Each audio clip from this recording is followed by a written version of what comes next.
백지화 고수입니다. 지금 뭐 병원 응급실 모습 같죠? 이거 지금 의대 증원 문제, 의료 개혁 문제 이건데 지금 백지화를 시켜야 된다 이런 주장이 나오고 있어요. 바로 의사단체 입장입니다.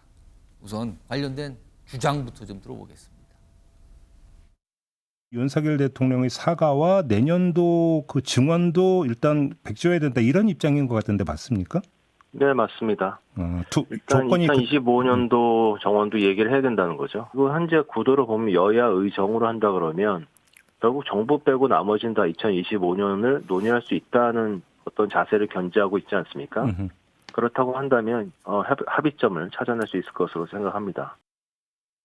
제가 국민의힘을 대표해서 여야 의정 협의체를 구성해서 운영하자는 제안을 했습니다.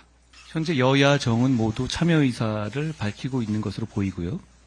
의료계에서도 참여를 검토 중인 것으로 알고 있습니다. 이건 국민들 모두의 문제이고 국민들 모두가 문제가 해결되기를 바라고 계십니다. 대승적 협력과 해결이 이루어지는 협의체가 될 수 있기를 바랍니다. 자, 얼마 전에 여야 의정 4자입니다. 여야 각 정당들 그리고 의사단체와 정부. 자, 그런데요 지금 여야 정은 뭔가 같이 해보자. 그리고 어느 정도 의견이 접촉해서 뭔가 만듭시다 하고 있어요. 그런데 의 쪽에서 지금 굉장한 강한 주장을 내놓으면서 아직 참여하지 않고 있는 모습이거든요. 방금 영상에 들었지만요. 오늘 의협 어떤 입장문, 주장이 나왔어요. 화면을 정리해보죠. 이겁니다. 대한의사협회 여기 보면 대국민 호소문에 돼 있는데 이래요. 위기 해결 유일한 방법은 뭐 방법 제시했는데 전경의들의 복귀다. 근데 그러려면 2025년을 포함 의대 증원 취소가 없으면 안 돌아온다. 2025년이면 내년도 의대 증원이잖아. 이게요. 오늘부터 내년도 입시 수시 모습이 오늘부터 시작됐어요. 이미 입시가 진행돼서 들어갔어요. 근데 내년 의대 정원을 다 백지화시키라는 거예요. 다음 하나 더 보죠. 그러면서 정부는 수험생의 혼란을 얘기하지만 국민의 생명 건강 지키기 위한 증원 취소는 수험생과 학부모님들도 이해할 거다. 그렇게 믿는다. 그럼 이게 입시가 지금 정해져서 가고 있는데 다 취소해도 수험생들하고 학부모님들은 이해한다. 왜냐하면 건강이 더 중요하고 생명이 더 중요하니까. 이런 논리거든요. 이동학 전 최고위원. 네. 아니 오늘부터 수시 모집 접수 시작됐어요. 이미 접수 오늘 끝났을 거예요. 하루는. 네. 근데 내년도 입시 증원을 백지화해서 정원을 철회하라면 이게 가능한 겁니까? 그러니까요. 지금 참 한숨 나올 수밖에 없는 상황인데 국민들께서도 이게 굉장히 어려운 문제라고 하는 것. 야, 이게 도대체 정부가 일을 어떻게 하는 거지? 이런 생각이 드실 수밖에 없으실 텐데 이거는 일정 부분 어느 단위에서건 희생을 감수할 수 간수할 수밖에 없는 상황이 된 거 아닌가 이런 생각이 듭니다. 이게 뭐냐면 일단 기본적으로 일단 이 체계 자체가 망가져 버렸습니다. 그래서 입시 관련돼서도 꼬일 수밖에 없도록 돼놨고 지금 내년에 이미 3,000명 기존에 있던 정원 플러스 1,509명이 더 들어온다는 거 아니겠습니까? 그럼 대충 하면 그럼 4,500명이에요. 4,500명입니다. 그리고 이번에 의대 지금 배우다가 학생들 떠나갔지 않습니까? 지금 뭐 학교를 안 다녔죠. 네, 그러니까 유급이 되는 거니까 1학년부터 6학년까지 있다 치면 2학년부터 6학년은 다시 돌아가면 됩니다. 근데 1학년은 2학년으로 올라가지 않고 다시 1학년으로 돌아와야 되니까 3,000명이 다시 4,500명과 만나게 되는 거예요. 그러면 7,500입니까? 그러면 7,500명입니다. 그러면 이 문제를 지금 뭐 기존 정원에 비해서 2배 이상 수치가 늘어나게 되는 건데 당장 강의실부터 해서 실습 기자재, 당장 가르치실 교수님들 이걸 어떻게 확보할 거냐. 그래서 의대의 질이 굉장히 낮아지게 될 거다라고 하는 우려들도 여전히 나중에 또 일어날 문제가 될 수밖에 없는 거예요. 그래서 이 문제는 결국에는 의사단체가 그 협의체에 들어와서 협의를 처음부터 시작할 수 있는 물꼬를 결국엔 정부가 터야 된다. 근데 대통령이 지금 여기에 대해서 기존에 해왔던 무슨 전쟁을 하면서 말 갈아타는 거 아니다라고 하면서 그 말, 그러니까 장관과 차관을 바꾸지 않을 그 생각을 그대로 고수를 하고 있는 상황인데 저는 이렇게 해서는 안 된다고 봅니다. 왜냐하면 지금 전쟁 국면이 아니에요. 전쟁을 하다가 지금 이제는 어떻게 할래라고 해서 방법을 찾는 이 순간이 됐거든요. 그러면 협상가가 나와야죠. 기존에 전쟁하던 사람 빼고 협상가가 나와서 정부의 입장을 좀 뒤로 물리고 그것을 대화 테이블에 앉아서 거기에서 논의를 해야죠. 그러면 저는 의대 지금 의사단체에서는 0명을 주장하지만 저는 0명까지 줄이는 건 야당임에도 불구하고 저는 이건 안 된다고 생각합니다. 어쨌든 2,000명까지는 안 된다 하더라도 최소한 뭐 500명이든 400명이든 어쨌든 과학적 데이터를 정부가 요구하면서 본인들은 과학적 데이터를 내지 않고 있으니 저도 그냥 제가 제 말이 과학적이라고 얘기를 하고 400명이든 500명이든 거기선부터는 이야기를 해볼 수 있지 않을까. 만약에 그렇게 된다면 이 국민들의 여론도 의사단체 니들도 지금 너무하는 거 아니냐. 지금 어쨌든 의사가 더 증언이 필요하다고 하는데 그러면 2,000명, 1,500명 이거는 좀 과하다 치더라도 500명, 400명, 600명 이 정도는 니들 받아야 되는 거 아니냐라는 여론으로 결국에는 의사단체도 끌고 올 수 있는 여지가 생기지 않을까 이렇게 생각을 하고요. 결국에는 대통령이 기존의 어떤 태도에서 확실하게 물러나야 된다라는 생각입니다. 역시 변호사. 아니 지금 의사단체 주장하는 내년도 입시의 정원 백지화 또는 그거보다는 아니지만 뭐 일부 축소, 그러니까 1,500명이 아닌 그 밑으로 줄여라. 근데 지금 이게 수험생과 학부모들 이해하시겠습니까? 그런데 입시가 의대 입시만 있습니까? 그러니까 의대만 들어가는 거 아니에요. 다 돌아가는 거예요 지금. 그렇죠. 인문대도 가야 되고 법대도 가야 되고 경제학과도 가야 되고 공대도 가야 되고 그렇습니다. 물리학과도 가야 되고. 그 다 맞물려 있지 않습니까 지금? 그러니까 의사들이 이야기하는 거는 지금 말이 안 된다 그 생각이 들고요. 지금 정부가 많이 비난받고 있지 않습니까? 왜 비난받고 있습니까? 겁나서 그래요 국민들이. 응급실이 잘 안 돌아가면 골든타임 놓쳐가지고 희생이 따를까 봐 여태까지 뭐 했냐. 그러니까 정부가 욕먹는 건데 그렇다라고 해가지고 의대 증원 자체가 명분이 없는 거라고 이야기할 수 있습니까? 사실은 그 의대 증원 얘기 처음 나왔을 때는 국민 여론적 지지가 꽤 됐거든요. 지금 이동학 최고위원도 2,000명까지는 몰라도 한 500명 해가지고 플러스 마이너스 이 정도는 늘어나야 된다라고. 그렇습니다. 증원 필요성은 얘기하셨어요. 그렇죠. 다 공감대가 있는 건데 그럼에도 불구하고 의사들이 자기들이 그 환자들에 대해서 생사 여탈권을 쥐고 있다라고 하는 현실적인 권력을 이런 식으로 남용을 한다, 이런 식으로 선을 넘는다. 그러면 어마어마한 역풍이 기다리고 있을 것이다. 저는 그런 생각 듭니다. 지금 얼마 전에 여당 내에서 살짝 얘기가 나왔다가 잦아들었는데 다시 나와요.